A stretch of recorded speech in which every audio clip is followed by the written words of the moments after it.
मेरे प्रिय मित्र राहुल गांधी, बहुत खास मित्र है ये, मेरे भाई जैसे मित्र। पर मेरा कुछ सवाल है आपसे, माफ करके बच्चे भाई छोटे भाई जैसा सुन लेना। क्या है, सुन लीजिएगा। पहला सवाल है, क्या आप जवान हो? क्योंकि देखिए, 55 साल की जवानी हमने कभी देखी नहीं। अगर आप जवान हो और आपकी जवानी अभी भी चल रही है तो मैं अभी दूध पीता बच्चा हूँ और मेरा अभी दूध पीने का सेशन आ रहा है। तो ये पहला सवाल है, क्योंकि आपके इलेक्शन में सीटे हो ना हो पर जवानी के किस्से भरे होते हैं। आप भी अपने जमाने के कई रंगीन मिजाज के व्यक्ति लगते हैं हमें। वो अलग बात है कि बीजेपी वाले आपकी बहुत बेइज्जती करते हैं, छोड़िए ना। वैसे भी आपको उनकी बेइज्जती सहने का ज्यादा तो हो ही चुका होगा, क्योंकि घर में बेइज्जती तो होती रहती है, फिर विदेशों में भी होने लगी। फिर मेरे बड़े भाई साहब की जब विदेशों में बेइज्जती और घर में बेइज्जती कम होने लगी, तो आजकल मैंने सुना है कि बड़े बड़े मेहमानों को वो विदेशों से ला के मिलकर खुद की बेइज्जती करवाने लगे। in this country, and also your participation tonight, and all the people and the Prime Minister. Thank you very much. The Prime Minister, thank you very much. क्या करें, कभी कभी समझ में नहीं आता कि मेरे बड़े भाई साहब को खुद की बेइज्जती करवाने में मजा आता है या बेइज्जती को इनसे मिलवाने में। ये सवाल भी सवाल ही रह गया। देखिए, पोपटलाल जी में और इनमें थोड़ी सी सिमिलरिटी है, क्योंकि दोनों अपने आप को जवान कहते हैं, दोनों कुंवारे हैं। और एक तो पोपटलाल जी से उनकी शादी की बातें, इनसे इलेक्शन और पीएम पद की बातें पूछा नहीं करते। ये दोनों ही बड़े बड़े गुनाह हैं और ऐसा गुनाह करने से मैं आप सभी को रोक लेता हूँ। अब ये रही राजनीति की बातें। एक समय में इन जनाब को most handsome man of India बोला जाता था। लड़कियां उस पर लट्टू हैं, लेकिन लोगों की दिलचस्पी इसमें है कि 40 छू चुके इस गंवारे के सर पर सेहरा कब बने। प्यारे दुलारे राहुल गांधी की बातें, वो न्यूज जो चलती रहती थी हर जमाने में, वैसी इनकी चलती रहती थी एक जमाने में। अब अकॉर्डिंग टू कुछ इंस्टाग्राम के प्रोफाइल, आज भी वैसे ही हैंडसम मैन ऑफ इंडिया है। अभी मुझे समझ नहीं आता कि इनकी जवानी की बातें चल रही कि इनके बुढ़ापे की, क्योंकि देखिए आदमी मस्त है, मस्त गाड़ियां वाड़ियां चलाते हैं, निकल जाते हैं रोड ट्रिप पे। सुना है कभी कभी बैंकॉक जाते वाते हैं, पर मिलना जरूर भाई साहब। हमारी भी वहां पे बहुत पहचान है बैंकॉक पे।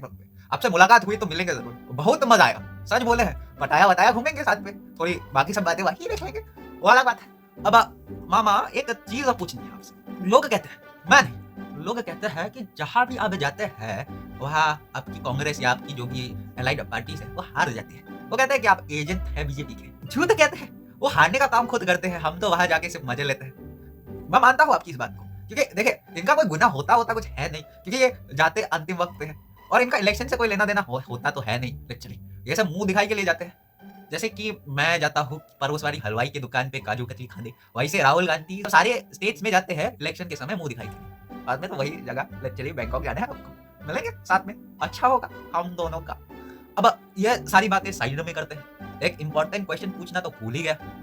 ये मेरे प्यारे मेसी जी से, बहुत बड़े मेहमान हैं हमारे देश के, इनका अपमान कभी होना नहीं चाहिए इस देश में। पर आपसे एक सवाल है, क्या कर दिया आपने सर?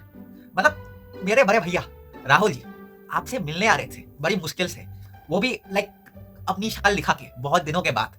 वो चाहते तो थोड़ा सा बात करते, फोटो वो तो खिंचवाते, थोड़ा सा वो करते, पर मुझे पता है आपसे स्लिप ऑफ टंग हो गया होगा। पर भाई साहब के जख्मों में जो नमक छिड़का है आपने, मामा मियाँ जो नमक छिड़का है, क्योंकि राहुल गांधी जी से पीएम की पद की बातें करना इनके लिए बहुत जख्मों में बहुत बड़ा नमक है। ऐसा वापस ना हो तो अच्छा होगा।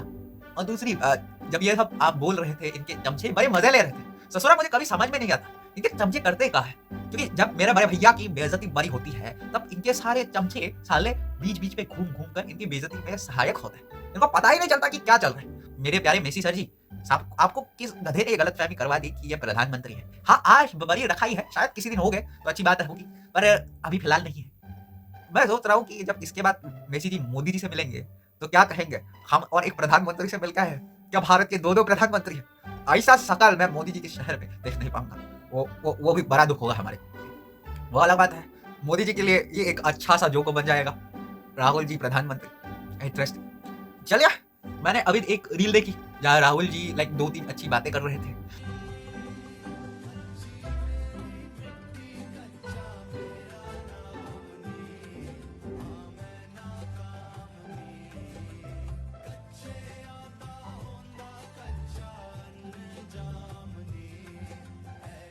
तो मैं उन लोगों से कहूंगा कि लगता है कांग्रेस ने अपना पीआर का बजट बढ़ा दिया होगा, या फिर राहुल जी को थोड़ी सी अकल आ गई होगी, क्योंकि अभी उम्र का तकाजा है। उम्र में भरी उम्र में तकाजे के साथ थोड़ी अकल आ ही जाती है और बड़े इंसान बन ही जाते हैं। और सर जी मेरे हिसाब से धीरे धीरे बड़े इंसान बन ही जाएंगे। देखिए, राहुल जी के या फिर कांग्रेस के प्रिय मित्रों के लिए आप अच्छा काम करेंगे तो देशवासी आपका साथ देंगे, आप अच्छा काम नहीं करेंगे तो देशवासी आपका साथ नहीं देंगे। ये सच बात है, इसे सुन लीजिएगा, आपका भला हो जाएगा। और मेरे प्रिय कांग्रेस के वो हार्डकोर सपोर्टर्स के लिए, ये सुनने के बाद मेरे घर गुंडे मत भेजना, मुझे ऐसे ही देश से भागने की इरादा बना के मैं बैठा हुआ हूँ। अगर आपने भेजा तो मैं सचमुच देश से भाग जाऊँगा। सो धन्यवाद, नमस्ते, जय हिंद, जय भारत, बाय बाय।